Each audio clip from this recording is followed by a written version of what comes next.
Hello, ladies and gentlemen. It's a Ukrainian talk show on Pod TV. My name is Sasha Star, and today we have distinguished guests, Professor Jonathan Lockwood. Welcome to the show, Jonathan. Oh, thank you, Sasha. Glad to be here. Great to have you as always. And Ivan Kucherenko from Kiev, Ukraine. Welcome to the show, Ivan. Hello, Sasha. Hi, Jonathan. Nice to be here as well. Great to have you, Ivan. Can we start with the video that you have for us? Sure, let's start with it. Excellent. Let's see. The annexation of Crimea by Russia, the Kremlin has tried to transform the Black Sea into a Russian lake, pumping it up with military personnel and weaponry. During just the first 7 years of occupation, the operational inventory of surface ships and submarines of the Black Sea Fleet increased by 45%. The number of Russian warplanes has more than tripled. The helicopter count has increased 9-fold. The quantity of armored combat vehicles magnified 6-fold, and of multiple rocket launchers, 6.5 times. The total missile volley of the Russian Black Sea Fleet reached 73 tons. The range of Russian sea-based missiles can cover the whole Black Sea area, half of Romania, Bulgaria, Turkey, the whole of Moldova, and the south of Ukraine. In 2019, Russia blocked a quarter of the total Black Sea area, including the exclusive economic zones of Bulgaria and Romania. As of August 1, 2019, out of 100 caliber missiles that attacked Syria, 56 were launched by the Russian Black Sea Fleet, making occupied Crimea a military base for aggression against other states. Ukraine has warned many times about the threats that the temporary occupation of Crimea by Russia pose to the whole Black Sea region and the rest of the world. Ukraine-launched Crimea Platform has set forth a plan for peaceful reclamation of Crimea by political and diplomatic means. No matter how much time passes, the crime of occupation will be punished. Respect for the UN Charter must be restored, and Crimea must be returned to Ukraine. Back in 2022, Russia used Crimea as a base to expand its aggression, much like it used to do to any territory it seized before and after, including the ones occupied recently in Ukraine. Foreign ships regularly become victims of Russian mines. The Black Sea has also posed as the main maritime route used by Russia to resell goods plundered from Ukraine, including grain stolen from Ukraine, and piracy in international waters. Speak English! Just like it happened on August 13th, when the Russian Navy Black Sea Fleet fired warning shots at the Palau-flagged merchant vessel and boarded it, which was against the UN Charter, the UN Convention on the Law of the Sea, and other norms of international law. The purpose of such hostile behavior is to create a sense that the whole Black Sea belongs to the Russian zone of influence.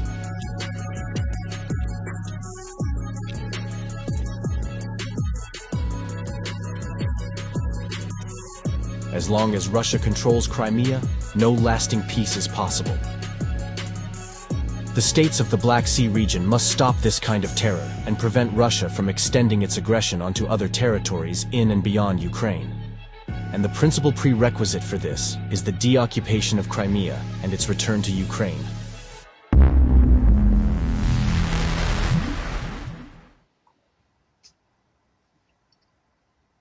Ivan, thank you. It's a very, very good video. And obviously it is intention of Russian government is to create so many points around the world, boiling points, if you wish. So the West, specifically United States, sooner or later will feel overextended to fight Russians in every point. You see, not that Russian, from military point of view, presents any viable threat to the United States, not at all. But it just when so many small conflicts here and there, and the United States must react to them one way or another, whether it's diplomatically, whether it's diplomatic note, or maybe even bringing the army or like a fleet, like in case of Israel, for example. But I lately noticed that there is a lot of new activity happened between Serbia and Kosovo. And of course, Russian-backed Serbia which is a stronger country anyway, that will create another point of frustration for the West and for the United States. So when there are so many conflicts, you put together this one, Kosovo, Serbia, of course Ukraine, of course Israel, and possibly South against North Korea against South, of course, and possibly Taiwan. And forget about Africa, forget about many other conflicts like Yemen or Sudan or just anything. Jonathan, how U.S. can meaningfully neutralize this Russian attempts for disorder, military, diplomatic, around the world? Well, the key, as I've mentioned several times on previous programs, the overall key for the United States is to develop a strategy of asymmetric response, not responding directly to each threat as it comes up, but strategia asymmetriczaya reagирования, respond the way a chess player would, in the way creating new weaknesses which forces the opponent to respond to them, rather than us trying to meet each threat separately. Now, for us, in the current conflict, the real key also, as I've mentioned several times, is the severance of the supply and reinforcement link between Russia and the Crimean Peninsula. That is very vulnerable potentially, and the Ukrainians are coming within striking range of being able to sever that logistical and reinforcement link, despite the ostensible failure, and I put that in quotes, of the Ukrainian counteroffensive. It has not really failed in the sense that the Ukrainians have not been driven back from or are no longer approaching closer to severing the link between Russia and Crimea. That has been largely overlooked by Western observers. They still tend to underestimate or underplay the vulnerability of that logistical and reinforcement link between Russia and Crimea. And so it may well be possible within the next couple of months for the Ukrainians to in fact sever that link.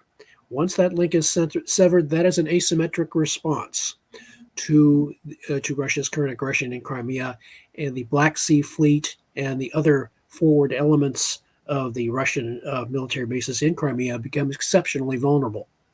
And that is the appropriate response, an appropriate logical response to the current Russian aggression based in Crimea, to sever its link and render it isolated and useless. Mm-hmm. Ivan, the next question will be to you. And your turn. Well, Jonathan, from what you just said, it seems to me that there are two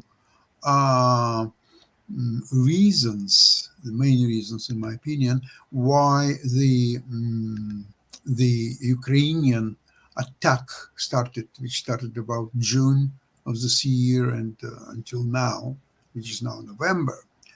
It was, let's say exactly what it is. It was unsuccessful, full stop, period. There is no playing with the words to say, well, it was not as successful as we hoped, or it was not in time, it was not really carried the way we all hoped for. No, it's unsuccessful so far. And there are two major reasons, in my opinion. One reason is that nobody anticipated how well Russians will prepare the Ukrainian attack, which is a minefield. And it's not like a minefield that you think, there are a few mines here and there.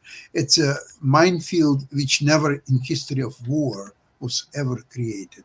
Let's put it this way. Number two is a great delay in the weapons supplied from the West, specifically from the United States of America. And the two factors, one factor maybe could have been overcome, but the two factors, and both are against Ukraine. Ukrainian armed forces, these two factors could not be overcome. It's just too much. There is no F-16s. There were no ATACMS until lately, like a couple of weeks ago or so. Ivan, is there anything else that I missed? No, actually, Sasha, you're completely right, because both Ukraine and our Western American partners, we underestimated the possibility of Russia to dig in to the occupied territories, because especially in the means of the minefields, they overwhelmed even their own principles and rules of the Soviet and Russian war doctrine about the density of mines upon a square kilometer, and it was overwhelmed several times. And of course, our troops were not ready to face such situation. We can see that it works in other direction as well, because the positions of the Ukrainian army in Avdiivka, for instance, Russians can't pass them for more than 10 years already, because Ukrainian army used the same tactics. There are minefields, there are fortifications with a huge amount of concrete, and there are tunnels which allow to supply the positions with the ammunition, and even with the domination of Russian fighter jets in the air in that direction, because Ukraine doesn't have such powerful anti-air defense systems, and the Russians can use their fighter jets to attack Ukrainian positions near Avdiivka with those huge flying bombs, like 500 with 500 of kilograms of trotil in each of these bombs. Even with them, they can't pass the fortified Ukrainian positions in advance, and this is in one very short direction, not on the whole front line. And unfortunately, we gave Russian army enough time to prepare for the Ukrainian counteroffensive. It was announced in advance. It was announced in the end of the last year that it will be Ukrainian counterattack. Russians had enough time to prepare for that. And of course, we had delays in supplying the weapons. We received, for instance, the M1 Abrams tanks just recently from the United States, when they actually can be used on the battlefield because of the rains, and they're pretty heavyweight. And why we received them just recently? Because Germany, for instance, supplied Leopard tanks just quite a long time ago, because they were specially manufactured for Ukraine, because they don't have all the know-how and all the possibilities which the same M1 Abrams tanks in United States Army has, because United States want to keep some technology just away from the battlefield with Russia, in order for them not to get to Russian hands in case these tanks will be destroyed or captured, which is quite possible situation on the battlefield. So because of these reasons, there was a huge delay when we actually received all the weapons which were promised, and luckily we received ATACMS missiles at last, but the opportunity was missed actually. Probably if we had all those weapons in the beginning of the June, when actually the Ukrainian counterattack started, if we got the ATACMS missiles with those cassette warheads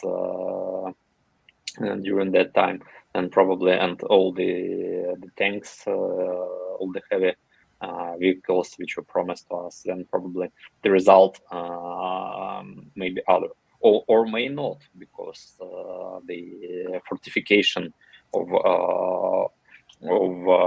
Russian positions are pretty tough, and maybe it's not possible to pass them without the heavy support from the sky, without the F-16.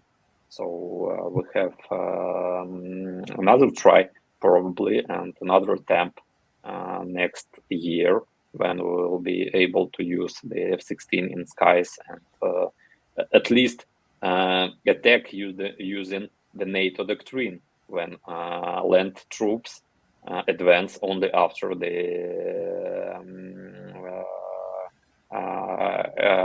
bombing from fighter jets.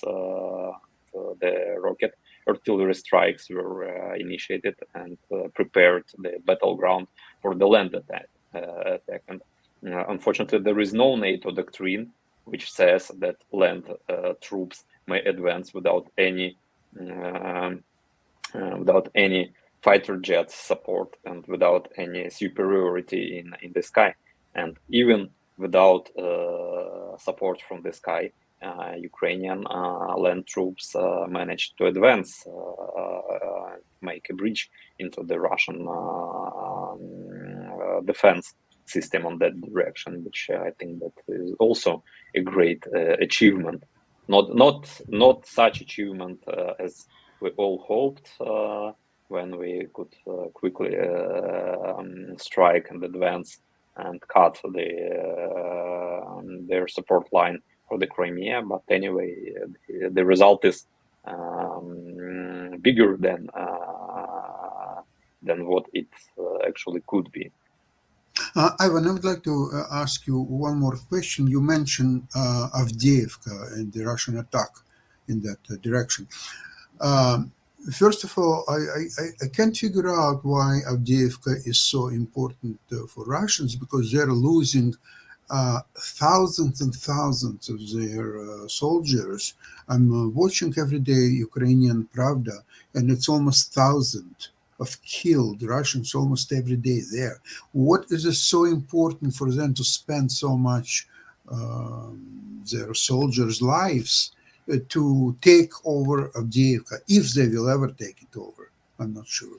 What do you think? There are several reasons beside that. First reason is that Avdiivka is actually pretty close to Donetsk, and Donetsk is so-called capital of so-called DNR, Donbass region. Donbass, and actually from the Avdiivka region, Ukrainian artillery, just artillery, not even HIMARS, they can strike the downtown of Donetsk and any Russian military objects situated in Donetsk. So it's a key to recapturing Donetsk from that direction as one of the possible scenarios. Another scenario is that Putin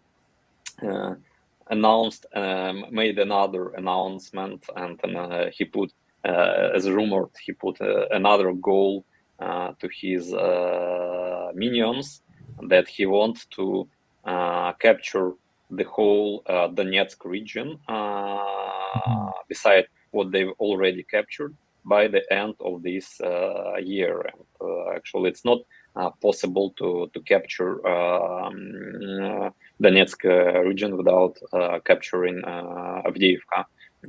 But in Avdiivka now we see the same situation that was in Bakhmut last So year he doesn't when care how many uh, his troops will be killed there. He doesn't care. No? yeah, it's another meat grinder. They've already lost enormous quantity of armored vehicles and tanks trying to capture it, and now they're using the same tactics, like sending just people like those hordes of zombies to on the Ukrainian fortifications in order to use the tactics which worked in Bakhmut.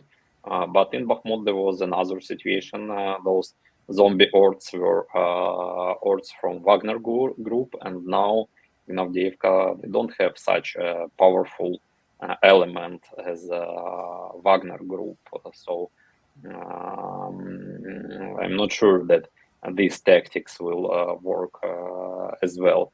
But there they have success in only one thing in eliminating the population of Russia. The speed with which Putin is eliminating Russian population, it's quite amazing. Trying to hit some his ambitious goals or whatever. I've And heard that. the quality of the replacements that that Putin throws in, they're not. It's not going to be any higher. They're going to be throwing less capable troops as the casualties continue to increase, and it's just going to be horrific consequences for the Russians after this conflict is over, when it finally does end. Well, one of the reasons why Russians are fighting so hard in Avdiivka, I've heard the commentary that Putin is doing a cleansing of Russian population, and he sends to Avdiivka all the human genetical garbage, and so he's making remaining Russians much stronger and genetically healthier nation, whereas Ukraine doesn't have that type of human garbage to send to die. So therefore, Putin feels a great advantage in Avdiivka. So he will send all these convicts and all other from jails from elsewhere to die, and that works obviously in his favor. Jonathan, I would like to ask you something. If you will not talk about what's happening today or yesterday on the fronts and the line and so on, but we'll take a little bit so-called more rounded view on what's happened a year ago. Is that Ukraine was very successful in liberating Kharkov and Kherson. And okay, so there was a pause for winter.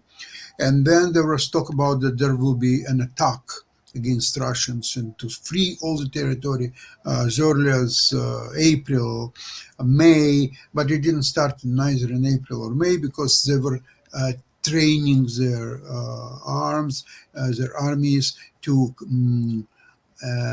be trained in a NATO doctrine, so there would be a separate brigades. There were at one point 8 or 9 brigades, and there was told that there will be 17 brigades, or so on. And finally, on June 4th, I believe, the counterattack started, and we just a few minutes ago talked about why it failed. And it seems to me, all overall, when you look at all that, it's a huge loss of opportunities, both for Ukraine and the West, NATO and the United States. Was it possible to avoid such a scenario?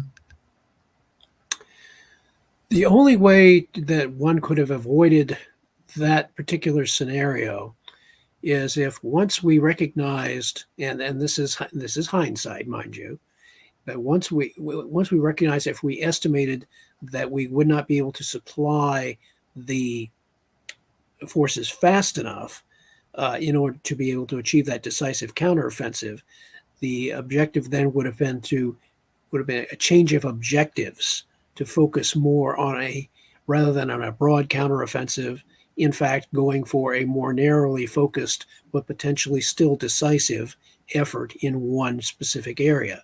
And in this case, it would have been focusing strictly on cutting off the Crimea or bombarding the Crimea and the Black Sea Fleet, devoting all of that effort on that area rather than trying to press the offensive. And this is saying it in retrospect, mind you, because we weren't unable to supply Ukraine with the type of weapons it needed to be able to conduct a decisive kind of NATO counteroffensive, then the only alternative that you could have practiced in hindsight would be to go for a more narrowly focused objective that could still affect the outcome.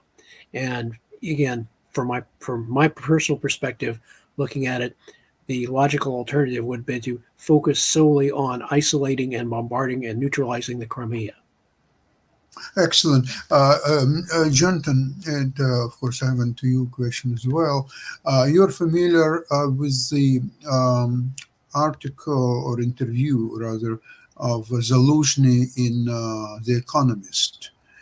And Zaluzhny says very simple thing. Look, you have to provide me an objective. What would you like to achieve? Is it exactly to get Russians all from Ukrainian territory?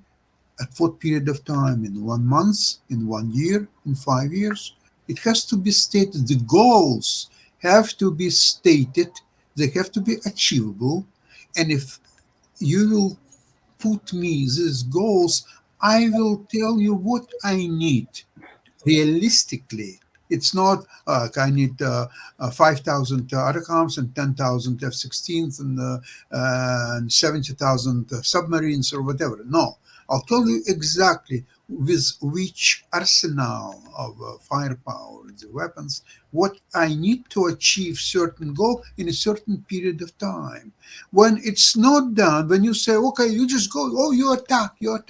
Where is the weapons to attack? What do you want me to achieve? I don't understand what I have to achieve under what. Yeah, in other words, the more decisive the goal, the more decisive the goal that we would be asking Ukraine to achieve, then logically, the greater the amount and speed of weaponry that we would have to supply in order to achieve it. If you are looking at, oh, we just want you to fight a defensive war and just wear the Russians down, yeah, that's doable. It doesn't mean you'd be liberating Ukraine, liberating large parts of Ukrainian territory, but you'd simply be wearing down the Russian capability to wage an offensive until they finally say, okay, they throw in the towel. That's a less aggressive or a less ambitious set of goals, but at the same time, it would not require the West to supply as many advanced weapon systems as quickly as a more decisive political objective would require. So yes, you're right. So you're right in that it has to be Zelensky has to be presented with a clear set of objectives by NATO and the NATO allies and the United States to him that says, okay, this is what we would like for you to do. This is what we want you to be able to achieve. And once he has a clear statement of that, it says, okay, here is what I need in order to achieve that goal. Can we agree on that? And once there is agreement, then it is much more difficult for President Putin to undermine such a goal if there is unity among the allies as to what is to be achieved.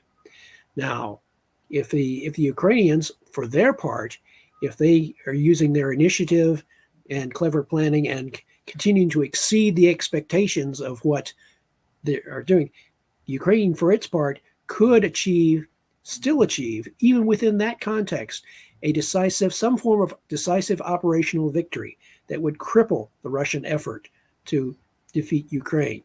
And again, I reemphasize the same thing I've just said several times before. The key is Crimea and the Black Sea.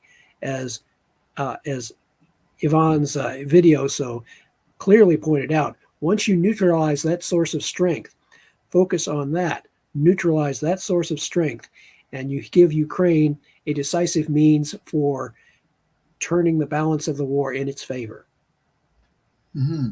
Excellent. Very well. And I just want to Jonathan, and actually in Black Sea, Ukraine is showing great results without any fleet at all. Just remember when Ukraine sunk their flagship, the Moskva cruiser. The Russian submarine was destroyed in the dock. The several battleships were destroyed, and the recent rocket cruiser, which was just built and it was even not added to the Black Sea fleet, was destroyed on the factory. And Russia, the times when Russian warships were near Odessa or Mykolaiv, fighting with the land operation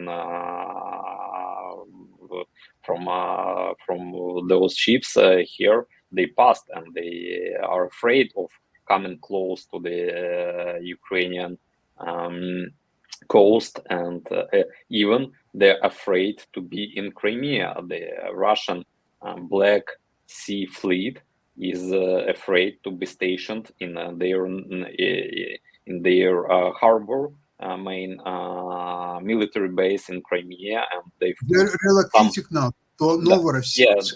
Yeah, and they it is a vulnerable. It is a vulnerable point. To Feodosia, to other, and they try to distribute them in order for Ukraine not to sunk the remnants of the. It would be nice if they would relocate to Vladivostok and Yeah. Arkhangelsk, somewhere else. I would like to add something. Unfortunately, we are running out of time, but hopefully, Ivan, if you will be here on Friday, we have to discuss one very, very important issue. Is Jonathan, you just mentioned that Ukraine is prone to exceed expectations, and you're especially in the Black Sea, it's 100% the case. There's somebody. Well, I can't even say exactly whether he's a politician or journalist or just. Well, he was at one point advisor to Zelensky. His name is Alexei Arestovich. And lately, there are three things happened. One is Simon Schuster's article in Time magazine about Zelensky. Number two, Economist's interview with Zaluzhny. And number three, Arestovich comments on both Time and Economist material, and then his own interpretation, let's put it this way. Whether you agree with it or disagree, it's another story. Interpretation of what's really happening in Ukraine and why right now there is no, how should I say, there is no harmony between what's happened with the government of Ukraine and the Ukrainian heroic army headed by Zaluzhny. There is a little bit of a disconnect. And one important point what Arestovich is making is that if Ukraine wants to become a part of the West, NATO, European Union, working with the United States or so on, it has to be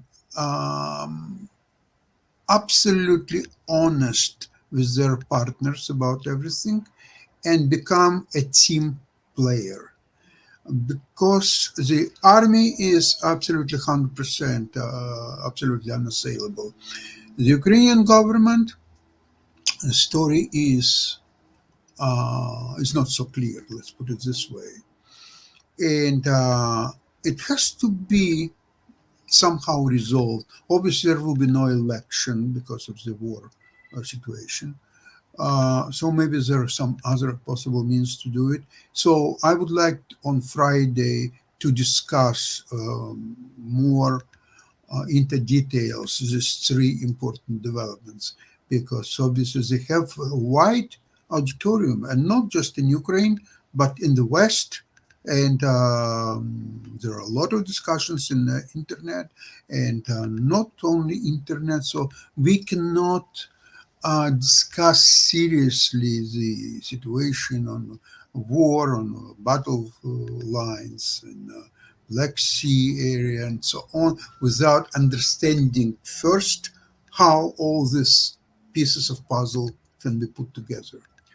So in this case, I would like to thank you very, very much for today's program, and looking forward to our program on Friday. Ivan, please find the way to participate. Okay, I'll try to join. Thank you. Bye. Thank you. Bye-bye. Slava Ukraini. Героям слава. Thank you.